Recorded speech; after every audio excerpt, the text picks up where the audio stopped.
Bonjour Emma. Bonjour Salomé. Je sais pas toi, mais moi, l'information de l'été qui m'a interpellée, c'est quand la première ministre Elisabeth Borne a annoncé le 5 août qu'il y avait 100 communes en France qui étaient privées d'eau potable. C'est-à-dire qu'il y a eu des camions-citernes qui ont dû ravitailler ces villes et ces villages, et il y a des Français qui ont ouvert leur robinet à un moment et il n'y avait plus d'eau qui coulait. Est-ce que c'est quelque chose qui est déjà arrivé dans le pays? Alors c'est quelque chose à laquelle on n'est absolument pas prêt, mais par contre, ce qui est clair, c'est qu'on a un précédent. On a eu une sécheresse très importante en 2005. Alors c'était pas une sécheresse avec des vagues de chaleur, et on a même eu plutôt un été très froid, mais 50 jours consécutifs sans pluie, eh bien, ça a généré le fait que certaines communes se sont retrouvées avec des ruptures d'alimentation en eau potable.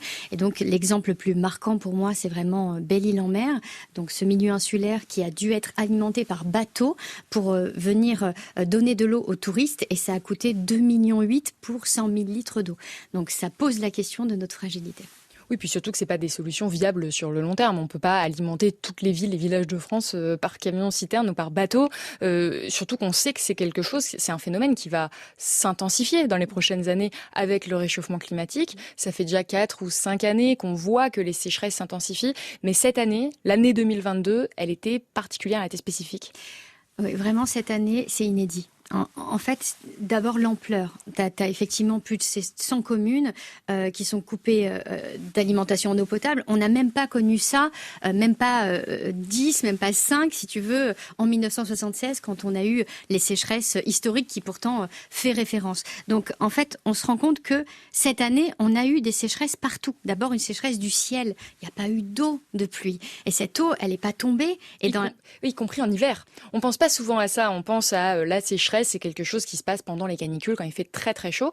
Mais là, ce qui était problématique particulièrement, c'est qu'il n'a pas plu cet hiver. Exactement. En fait, de janvier jusqu'à mars, t'as quasiment pas eu une goutte de pluie sur la métropole. Et puis ensuite, on a enchaîné avec le mois de mai le plus chaud jamais enregistré en France. Le mois de juin, on s'est retrouvé avec une vague de chaleur avant même le jour de l'été, donc très précoce. Et puis, regardons l'été qu'on vient d'avoir. Donc en fait, on a transformé la France en une véritable territoire soumise à un sèche-cheveux permanent, et donc toute l'eau s'est massivement évaporée. Et en fait, on n'est pas habitué à ça, parce qu'il faut comprendre que la France est un pays tempéré, et donc on reçoit normalement 512 milliards de mètres cubes d'eau chaque année. Donc en fait, on n'est juste pas prêt. Là, la question qui se pose, c'est est-ce qu'on est sorti d'affaire pour cette année? Parce qu'on arrive au mois de septembre, il n'a pas encore plu. Est-ce que cette sécheresse peut se prolonger dans les prochains mois, y compris en hiver? C'est vraiment quelque chose qu'on a vu en 2017. La sécheresse historique qui avait eu lieu cette année avait duré jusqu'au 26 décembre. Et on avait basculé en une semaine sur 3 semaines de précipitations intenses qui avaient généré la crue historique de la Seine à Paris en 2018. Donc on se rend bien compte que effectivement, ces hivers ne ressemblent plus aux hivers qu'on a connus, que ce soit sur la période automnale ou derrière. Enfin, vraiment, on est dans quelque chose d'entièrement nouveau. Et par contre, ce qui revient chaque année, c'est cette question du manque d'eau permanent. Donc, on va rentrer là dans une période automnale où on va aller vers sans doute des pluies diluviennes. Mais toutes les zones qui n'auront pas connu ces précipitations, elles vont continuer à vivre cette sécheresse. Et donc, ça peut demain toucher de très grandes agglomérations. Comment on fait? Est-ce qu'on a assez de camions-citernes pour les alimenter? C'est des questions qu'on doit se poser. En tout cas, on voit que la problématique du manque d'eau va être centrale. Et pour les gens qui nous écoutent, ils se demandent peut-être, mais qu'est-ce que je peux faire, moi, en tant que citoyen ou citoyenne, face à cette problématique? Alors, la première des choses à faire, c'est faire des économies d'eau. Moins on va solliciter la ressource en eau, plus on va la protéger. Donc, on peut effectivement mettre en œuvre des mousseurs sur nos robinets. On peut mettre des réducteurs de débit dans nos douches ou bien dans nos toilettes. En fait, il existe plein de solutions pour économiser de l'eau domestique. Et puis, quand tu as un jardin, c'est aussi intéressant de récupérer de l'eau de pluie, parce que du coup, tu peux continuer à l'arroser ton potager même quand tu es dans cette phase de crise. Donc, ça nous demande en fait de penser la question de l'eau en amont de ces crises. Et ça, c'est pour d'un point de vue individuel. Mais si moi, demain, de toute façon, je n'ai plus d'eau qui coule de mon robinet, ça ne me servira à rien. Donc on voit que c'est aussi des décisions qui doivent se prendre à un niveau plus haut, à un niveau politique, qui doivent être pensées à l'échelle nationale, finalement. Oui, mais ça demande aussi d'arrêter de réfléchir en phase de gestion de crise et de réfléchir maintenant en amont. Parce que l'année qu'on vient de vivre, ce sera les années qu'on va retrouver quasiment chaque année. Et donc la question qui va être centrale, c'est celle du choix à qui on donne de l'eau, à qui on n'en donne pas, et comment on s'organise collectivement pour gérer cette ressource qui est devenue rare.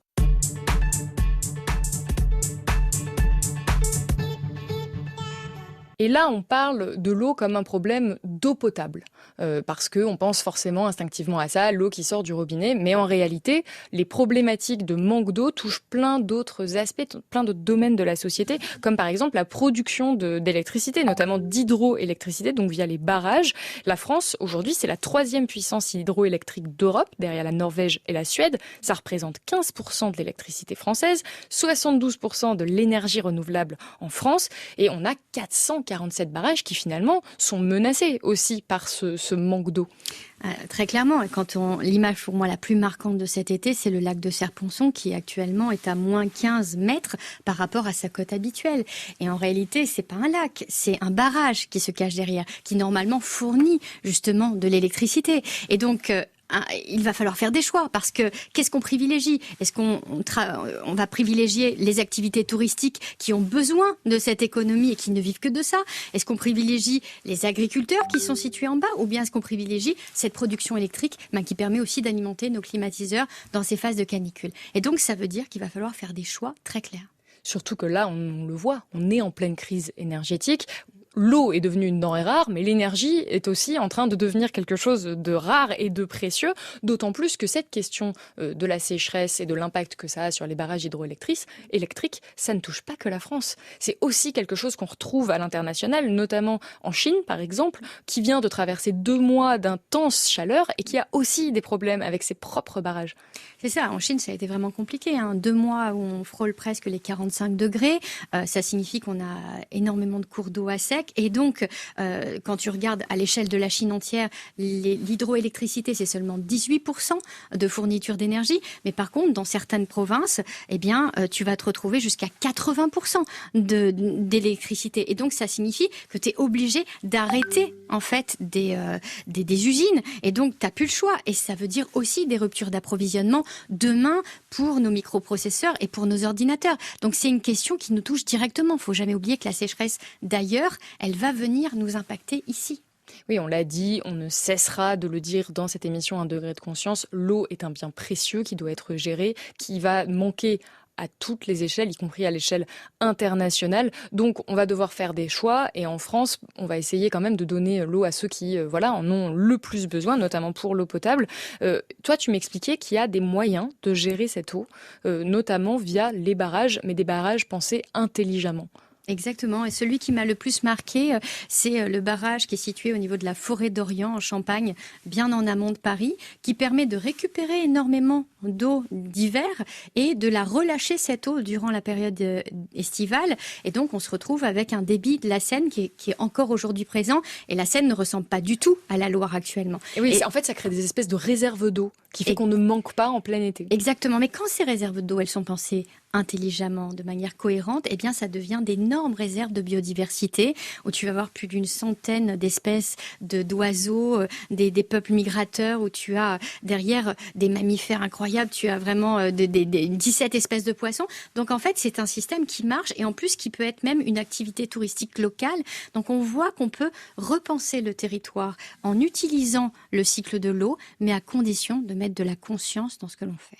C'est ça qu'on va essayer de développer justement dans cette émission 1 degré de conscience, où on va parler des différentes problématiques aussi qu'on n'a pas pu aborder aujourd'hui, qui sont liées à l'eau également et qui sont aussi liées donc au réchauffement climatique, parce que c'est ça qu'on veut mettre en valeur aussi, c'est ces interdépendances dont on parlera plus longuement donc dans les prochains numéros d'1 degré de conscience. On rappelle que notre émission sera à retrouver tous les samedis sur l'appli Radio France et sur franceinfo.fr. Merci beaucoup Emma. Merci Salomé.